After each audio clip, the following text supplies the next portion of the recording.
Je me souviens de ce soir-là comme si c'était hier.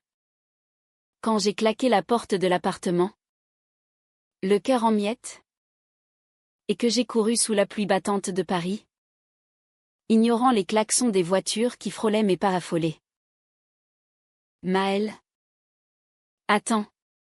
Ne pars pas comme ça, hurla Marine derrière moi.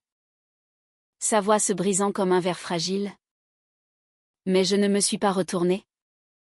Car la trahison brûlait en moi comme un feu inextinguible. Comment aurais-je pu savoir que cette fuite marquerait le début d'une odyssée d'amour et de douleur? Où chaque battement de cœur serait une bataille contre moi-même? Je m'appelle Maëlle. Et à 32 ans, je vivais une existence apparemment stable dans le quartier du Marais, à Paris. Architecte de profession. J'avais toujours été celle qui construisait des ponts entre les rêves et la réalité. Mais dans ma vie personnelle, je n'avais érigé que des murs. Issue d'une famille conservatrice de Provence, où les traditions pesaient plus lourd que les sentiments, j'avais appris à cacher mes inclinations dès l'adolescence. Les regards en coin, les murmures lors des dîners familiaux, tout cela m'avait forgé en une femme prudente, presque invisible. Puis, un jour d'automne, lors d'une exposition d'art contemporain à la Galerie Lafayette, j'ai rencontré Marine. Elle était là. Debout devant une toile abstraite représentant des tourbillons de rouge et d'or, évoquant les passions dévorantes des flamencos espagnols, un clin d'œil à ses origines andalouses. Comme je l'apprendrai plus tard. Marine avait 29 ans. Des cheveux noirs coupés courts qui encadraient un visage aux traits fins et expressifs. Des yeux sombres qui semblaient percer les âmes. Elle portait une écharpe rouge vif qui contrastait avec son manteau gris élégant. Et son sourire, quand elle se tourna vers moi, fut comme un rayon de soleil perçant les nuages. Cette peinture me rappelle Séville. Ma ville natale, dit-elle d'une voix douce, teintée d'un accent espagnol subtil qui roulait les airs comme une caresse. Nous avons discuté pendant des heures, passant des toiles au café voisin. Et pour la première fois, je me suis sentie vue. Vraiment vue. Notre relation a commencé comme une amitié innocente. Des promenades le long de la Seine. Des débats passionnés sur la littérature, elle adorait Garcia Lorca. Moi Colette, et des rires partagés sous les lumières de la Tour Eiffel. Mais bientôt, les regards se prolongeaient. Les effleurements devenaient électriques. Un soir, dans un petit bistrot du quartier latin, alors que la pluie tambourinait contre les vitres, Marine posa sa main sur la mienne. Maëlle, je ne peux plus faire semblant. Tu es la mélodie qui manquait à ma vie. Ces mots m'ont transpercé. Et nous nous sommes embrassés pour la première fois. Un baiser timide mais chargé d'une intensité qui m'a fait trembler. À partir de ce moment, notre amour a fleuri comme un jardin secret au cœur de la ville. Pourtant, dès le début, des ombres planaient. Marine était professeure de danse flamenco dans un studio du 11e arrondissement. Et elle parlait peu de son passé. Elle évoquait vaguement une famille en Espagne, des traditions rigides, mais évitait les détails. Moi, je luttais avec mes propres démons, la peur du jugement, l'angoisse de décevoir mes parents qui ignoraient tout de ma vie sentimentale. Et si on se contentait de ce qu'on a ici et maintenant, proposais-je souvent, évitant les engagements profonds. Marine acquiesçait, mais ses yeux trahissaient une tristesse profonde, comme si elle portait un fardeau invisible. Les mois passèrent, et notre lien se approfondit. Nous passions des week-ends à Versailles, à nous promener dans les jardins royaux, imaginant des vies alternatives où nous pourrions être libres. Marine m'enseignait des pas de flamenco dans mon salon, Ses mouvements gracieux et passionnés me captivant. L'amour. C'est comme la danse. Maëlle, il faut du feu intérieur pour le faire vivre. Ces paroles résonnaient en moi. Mais je sentais une faille grandir. Elle recevait des appels tardifs qu'elle ignorait. Des messages qu'elle effaçait rapidement. C'est rien. Juste du travail, disait-elle avec un sourire forcé. Un jour, lors d'une dispute anodine sur nos projets d'avenir, la tension éclata.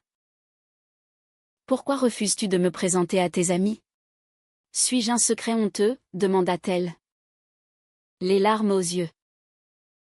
Je balbutiai des excuses, invoquant ma famille. Mais au fond, c'était ma propre peur qui me paralysait. Cette nuit-là, nous nous réconciliâmes dans les bras l'une de l'autre. Mais une graine de doute avait été semée. Puis vint le voyage qui changea tout. Marine insista pour que nous allions en Espagne, à Séville, pour reconnecter avec mes racines. J'acceptai, excitée à l'idée de découvrir son monde. Nous atterrîmes sous un soleil ardent, et la vie nous enveloppa de ses odeurs d'oranger et de tapas. Marine rayonnait, me montrant les ruelles étroites de Santa Cruz, la cathédrale gothique.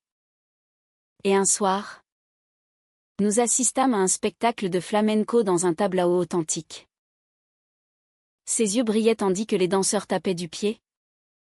Et elle murmura, « C'est ici que j'ai appris à aimer avec passion. » Mais durant ce séjour, des signes inquiétants apparurent.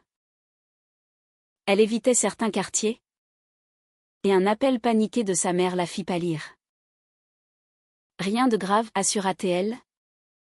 Mais je sentis le mensonge. De retour à Paris, la réalité nous rattrapa. Un soir, en rentrant plus tôt que prévu, je trouvai Marine en pleurs, un billet d'avion pour l'Espagne à la main. « Qu'est-ce que c'est ?» demandai-je. Le cœur serré. Elle hésita. Puis avoua, « Maëlle, je suis mariée. À un homme. En Espagne. » C'était un mariage arrangé. Avant que je ne vienne en France. Le monde s'effondra. La trahison me frappa comme un coup de poignard. « Comment as-tu pu me cacher ça ?» criai-je. Les larmes coulant. Elle tenta de s'expliquer, une famille conservatrice. Des pressions culturelles. Un mari distant qu'elle n'aimait pas. Mais les mots sonnaient creux. Je partis en claquant la porte. Courant sous la pluie. Comme au début de cette histoire. Les jours suivants furent un tourbillon de douleur et de confusion. Je m'enfermai dans mon appartement, ignorant les appels incessants de Marine. Chaque notification sur mon téléphone était une lame qui rouvrait la plaie. Comment avais-je pu être si naïve? Moi, qui avais toujours prôné l'honnêteté dans mes relations? Je me retrouvais piégée dans un mensonge orchestré par celle que j'aimais. Les nuits étaient interminables. Hantées par des souvenirs, ces rires dans les rues de Paris. Ces danses passionnées. Ces promesses chuchotées sous les couvertures. Mais maintenant, tout était teinté d'amertume. Je décidai de confronter ma propre famille.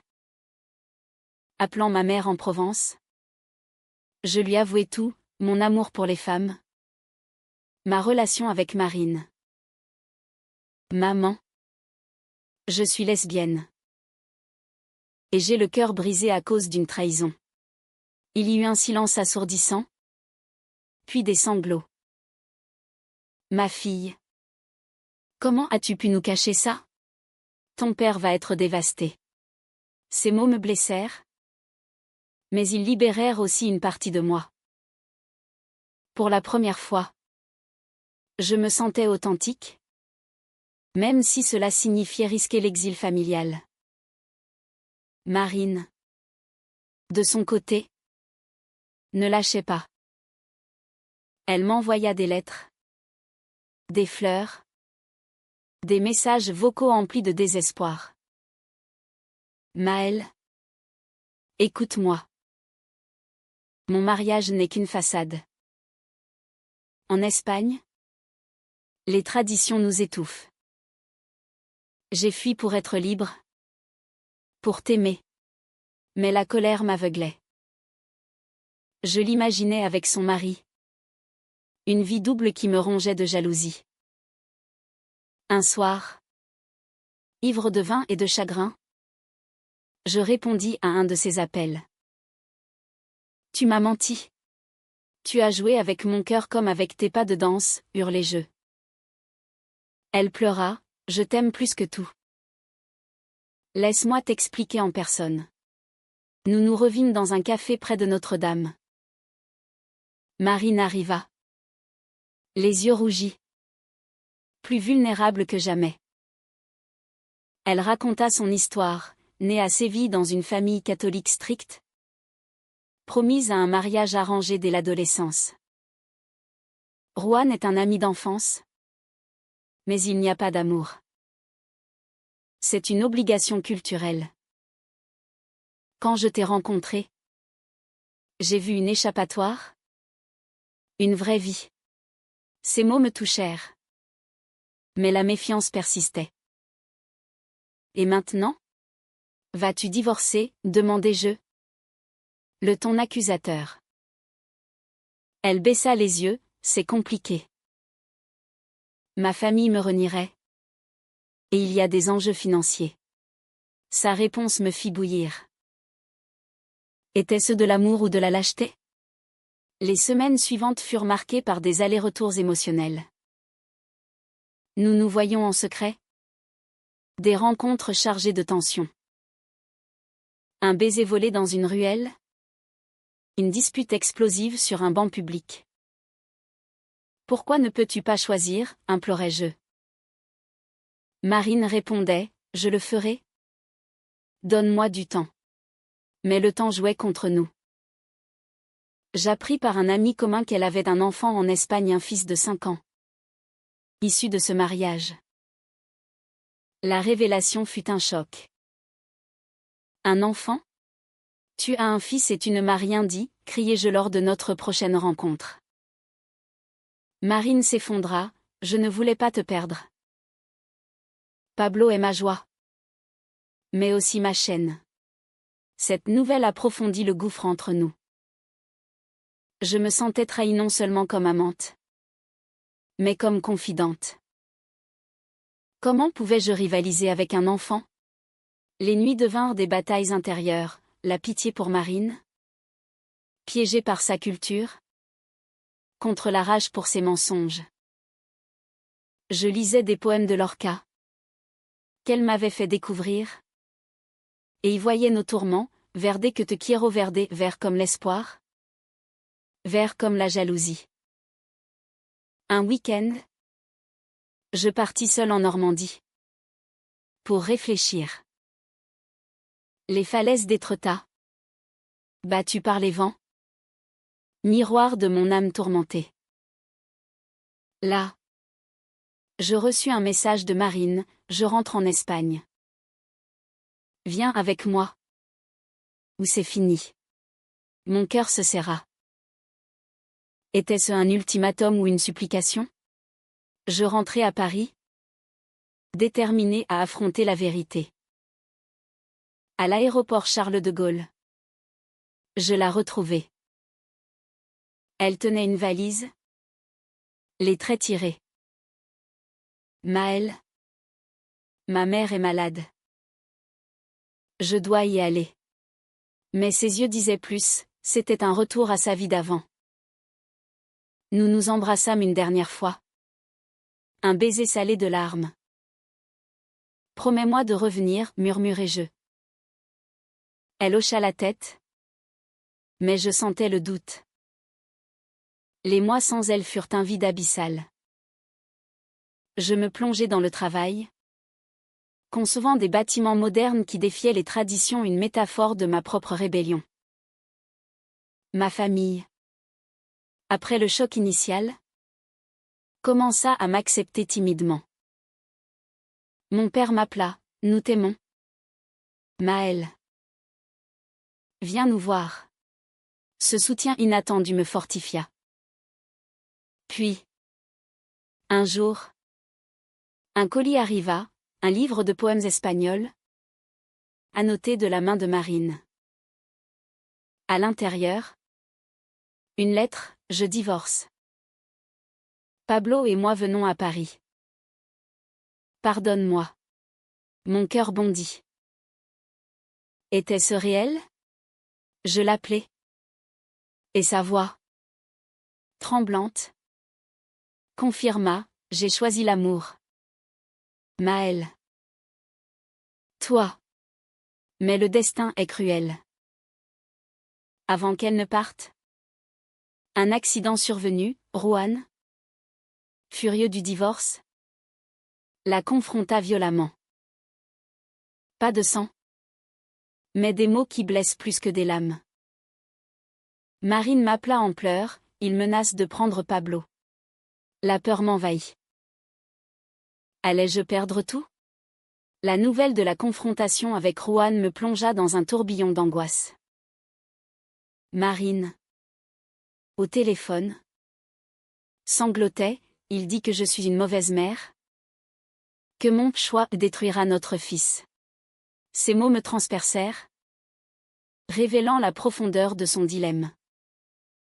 Comment pouvais-je exiger qu'elle sacrifie tout pour moi? Pourtant, l'idée de la perdre à nouveau me terrifiait. Viens à Paris.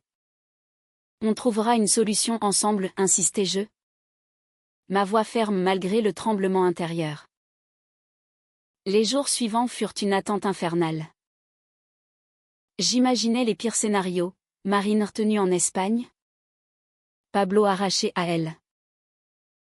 Pour me distraire, je me rendis à une exposition sur l'art espagnol au Louvre, où les tableaux de Goya évoquaient des drames familiaux sombres. Là, je réalisai que notre histoire n'était pas unique, elle faisait écho aux luttes de tant de femmes piégées par les normes sociétales. Enfin, Marine arriva avec Pablo, un petit garçon aux boucles noires et aux yeux curieux, âgé de 5 ans. À l'aéroport, je les vis, elle, épuisée mais déterminée, lui serrant la main. Maëlle. Voici mon fils, dit-elle doucement. Pablo me regarda avec méfiance.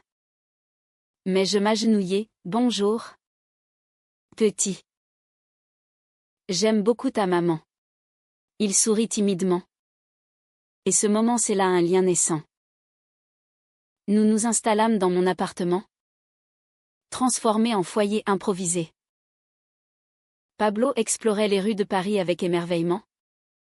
Et Marine reprenait ses cours de flamenco. Mais les ombres persistaient. Juan appelait sans cesse, exigeant des visites, menaçant de poursuites judiciaires. Il veut la garde partagée, confia Marine un soir, les larmes coulant. Et si je le perds? Je la serrai contre moi, on se battra. Ensemble. La cohabitation révéla des facettes inattendues. Pablo, avec son innocence, apportait de la joie, des dessins colorés, des rires lors de pique-niques au jardin des Tuileries. Mais il posait des questions, pourquoi papa est fâché? Marine répondait avec douceur. Mais je voyais le poids sur ses épaules. Moi. Je luttais avec mes propres insécurités, étais-je prête à être une figure parentale? Ma famille. Informée. Réagit avec prudence. Ma mère, un enfant? C'est une grande responsabilité. Maëlle. Un soir. Lors d'une leçon de flamenco improvisée. La tension culmina. Pablo dormait. et Marine dansait pour moi. Ses pas rythmés exprimant sa passion. Mais soudain, elle s'arrêta. En larmes. Je me sens coupable. Rohan dit que je détruis notre famille traditionnelle. Je m'approchai, l'amour n'est pas une tradition. C'est un choix. Nous parlâmes toute la nuit, dénouant les nœuds de nos peurs. Elle avoua ses doutes sur notre relation, craignant que je ne supporte pas la pression. Et si tu me quittais, demanda-t-elle. Jamais, répondis-je. Mais au fond, l'idée me hantait. Puis vint le coup de théâtre, un avocat appela. Rohan avait intenté une action en justice pour la garde exclusive, alléguant que l'orientation de Marine rendait l'environnement instable. C'est discriminatoire, m'exclamai-je. Furieuse. Marine pâlit, en Espagne. Les lois évoluent. Mais les juges conservateurs persistent. Nous décidâmes de nous battre, engageant un avocat français pour une médiation internationale. Les semaines devinrent un champ de bataille émotionnel. Des appels tendus avec Rohan. Des nuits blanches à préparer des documents. Pablo, sentant la tension, devint plus collant, demandant des histoires pour s'endormir. Un soir, il me dit, tu es gentille, Maëlle. Comme une deuxième maman. Ces mots me firent fondre, mais aussi paniquer. Étais-je à la hauteur? Au milieu de ce chaos, notre amour se raffermit. Des promenades main dans la main le long du canal Saint-Martin. Des confidences chuchotées. Marine me raconta son enfance à Séville, les fêtes religieuses, les pressions pour se conformer. J'ai toujours su que j'aimais les femmes. Mais la peur m'a muselée. Je partageais mes propres luttes, le rejet adolescent, la solitude parisienne. Ces échanges approfondirent notre lien, transformant la douleur en force. Pourtant, un soir, Rohan débarqua à Paris sans prévenir. Il frappa à la porte, furieux. Marine. Ramène Pablo en Espagne, hurla-t-il. Elle le fit entrer. Et la confrontation éclata. Tu détruis notre fils avec cette vie, accusa-t-il, évitant mon regard. Je restai silencieuse, bouillonnant intérieurement. Marine défendit notre amour, Rohan. C'est fini entre nous. Respecte ça. Il partit en claquant la porte, mais pas sans promettre une guerre. Cet incident nous unit plus que jamais. Nous préparâmes le procès avec détermination. Ma famille, surprenamment, offrit son soutien, mon père envoya une lettre d'encouragement. L'amour vrai transcende tout, écrivit-il. Le jour de l'audience virtuelle arriva.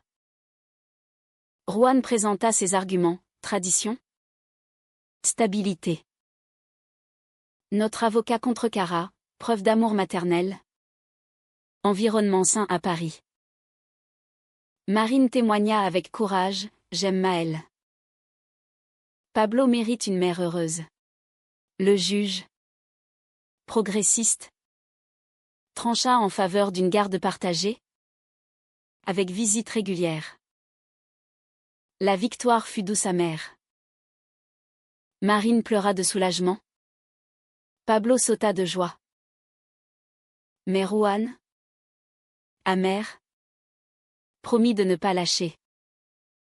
Ce soir-là, nous célébrâmes avec un dîner simple.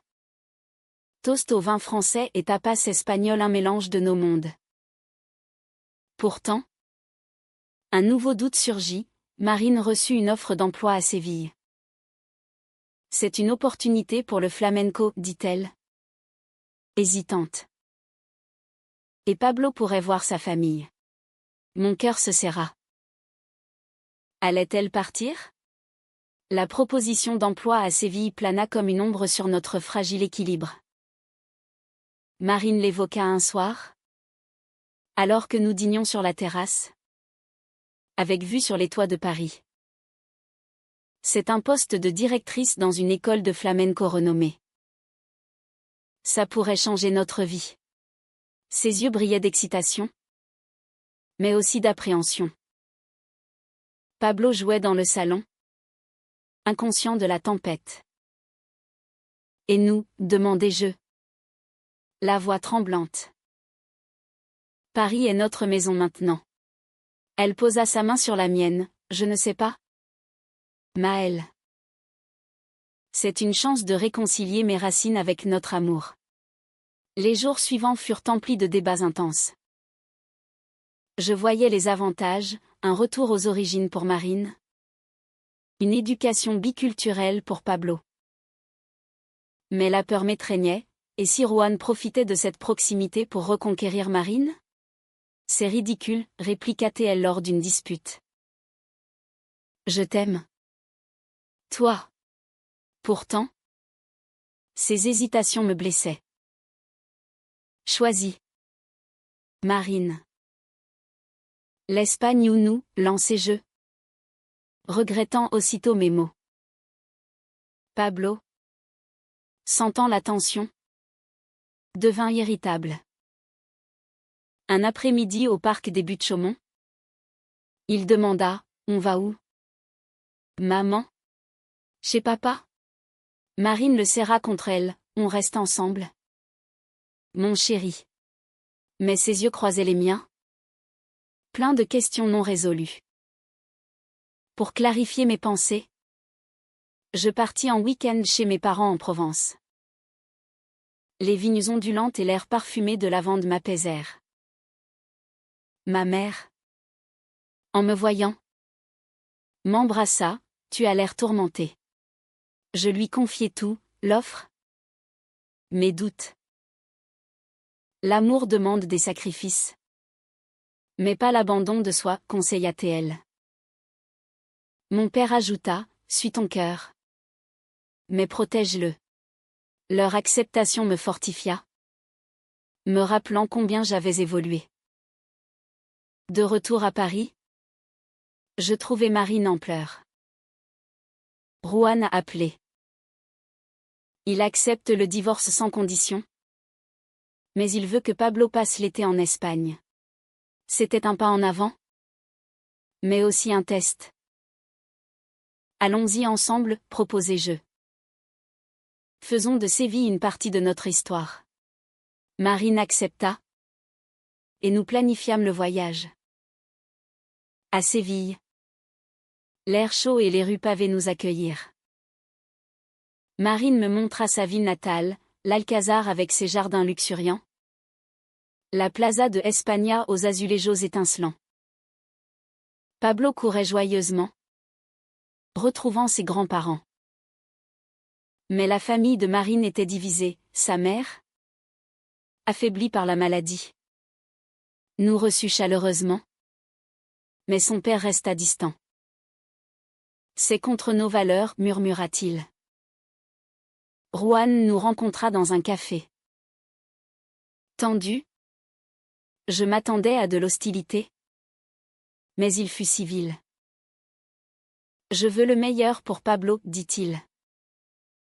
Marine et lui discutèrent calmement, signant les papiers du divorce.